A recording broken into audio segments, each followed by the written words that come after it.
The sunfish, or mola, is the dumbest creature alive. Not just from an intelligence perspective, I mean look at it. It's a being of extremes and comically bad at being an animal. Its evolutionary strategy is to be chunky boys, weaker than their predators, staring into the ocean with empty dumb eyes, eating the least nutritious food possible but growing amazingly fast, getting infested by parasites and dying horribly. If you presented the sunfish in animal invention class, everybody would be really upset with you. And yet somehow the mola doesn't just survive but thrives. How? Like actually how? Are you okay, evolution? The genus of mola is a fish built wrong, a giant head that evolution lost interest in halfway through. Its body is very flat and circular without a real tail. Instead it has a sort of rudder-like stump. Two fins on the top and bottom give it an unorthodox swimming style. They propel themselves forward by flapping their fins in a goofy wobbling motion with as little grace as possible. It's less like swimming and more like underwater flying. Although when they really try, mola can match strong swimmers like salmon or marlins. Sunfish also don't have a swim bladder, the gas-filled organ most fish use for buoyancy. Instead, they have a jelly-like layer of flesh that is 90% water to dive or surface, which definitely doesn't help with agility. Most of the time, mola cruises around leisurely. Their teeth are fused into a parrot-like beak that sits in a tiny gaping pout that's open most of the time. Together with two huge, empty eyes, the sunfish has a perpetual derpy face, always looking stunned. Sunfish don't have proper scales, but some of the thickest skin in the ocean, after whales. Up to 15 centimeters thick, it's rough and rubbery and often covered in mucus, like armor made from car tires. Although most of what it is protecting is not that great in the first place. Sunfish can become as big and massive as a large car, but its organs are collected together in the front of their body, while most of their bulk is oddly textured, flabby, gelatinous tissue, an animal made from all the worst parts of a steak. This very mid-meat is supported by a sort of weird skeleton without ribs or a tailbone and a lot of cartilage. Their weird bodies are a mobile mini ecosystem, infested and saturated with around 50 species of parasites, probably more than any other fish. Crustaceans, barnacles, various worms, and protozoans live on and in their skin, muscles, gills, or organs. They are such a paradise for parasites that even their parasites have their own smaller parasites. Some mola are also followed by an entourage of other fish that seek protection, food scraps, or feed on their inhabitants. This awkward situation may be the root of their most bizarre behavior. Mola frequently swim to the surface to float on their side like a pancake. They are sunbathing to warm up again from deep cold dives, which is where they got their name from.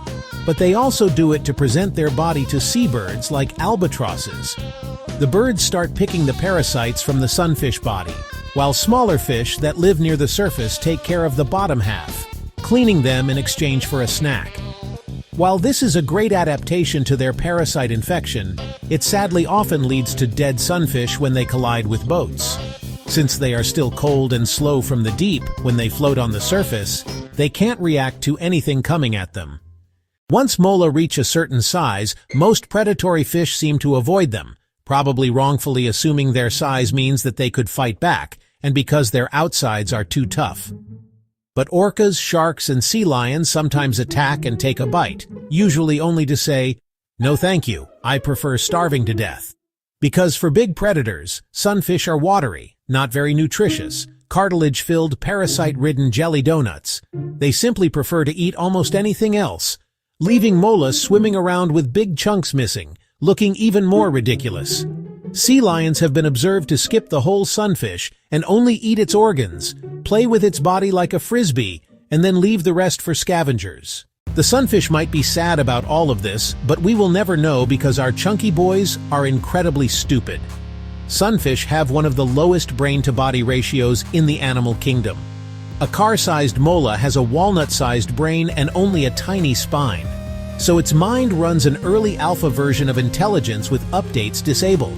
If you look a sunfish deep in the eyes, you'll mostly see your reflection. Despite, or maybe because of their daftness, they are pretty gentle fish that show no aggression towards other larger animals and are friendly to humans. Sometimes they even approach divers or boats to check out what they are and to stare at them derpily. Even if sunfish could get angry, they kind of lack the tools or temperament to hurt a human. Adult sunfish are loners that spend most of their lives drifting and wobbling through the ocean solo, although sometimes they come together to make babies. Spotting two sunfish making love is extremely difficult because they rendezvous in the deep ocean. But we know that their strategy is for 99.999% of their offspring to die. Female mola carry far more eggs than any other vertebrate on Earth. Hundreds of millions of eggs in a single mating party. Sunfish eggs are tiny and float in the plankton, where millions are eaten, starve, or don't even hatch. The larvae that do hatch are adorable rice grain-sized weirdos, covered in little star-shaped spines, with the derpy facial expression of adult sunfish. All kinds of predators gobble up these tiny mola by the millions, so to have any chance they need to become large quickly. Luckily, sunfish have the most rapid and extreme growth of any animal. A larva can increase its weight 60 million times from hatching to adult. This is the equivalent of a human baby growing to the weight of an aircraft carrier. If you grow fast, you need a lot of nutritious food, and this is why mola have chosen to specialize on the dumbest meal available. The sunfish found a truly remarkable ecological niche. If your prey is so pathetic that some other predators don't want to bother with it, you have it all for yourself. Mola are generalized predators with a focus on small and soft stuff. Their huge eyes can see incredibly well, especially in dim water, and they can sneak up on small prey or sift through drifting zooplankton. Mostly fish larvae, squids, shrimps, mollusks, starfish, small crustaceans, really any soft critter they can get to. But maybe their favorite meals are from the jelly kind of sea life, like jellyfish, ctenophores, and salps, which really is something since these are almost entirely water and have almost no calories. So to get any meaningful amount of nutrition, sunfish can mow through swarms of jellyfish, sometimes devouring thousands in a single day. Without a swim bladder, mola can dive very deep and surface quickly and freely, giving them a huge range, able to travel dozens of kilometers a day to graze on the seafloor or reefs, hunt for jelly in the deep, or consume plankton and algae near the surface. Mola are the cows of the ocean, huge and constantly floating around slurping in high volumes of low-nutrient food. Since they don't really chew with their beak, sunfish have found another absurd way to eat: long, claw-like teeth in their throat. Mola suck in their prey, pull it through their throat teeth that prevent it from escaping, and maybe move it around and rip it apart like a slow-motion wood chipper. As much as we are roasting the sunfish, and don't worry, it doesn't understand that we are making fun of it, actually it is kind of genius. Nature has a sense of humor and has left niches in the ecosystem that are best filled by being passive and bad at everything. Mola are derpy goofballs that are bullied by everyone. And while it is fun to call them dumb, actually, they are a highly specialized and resilient species, widely spread throughout the oceans of the world. A marvel of evolution, a truly genius creature.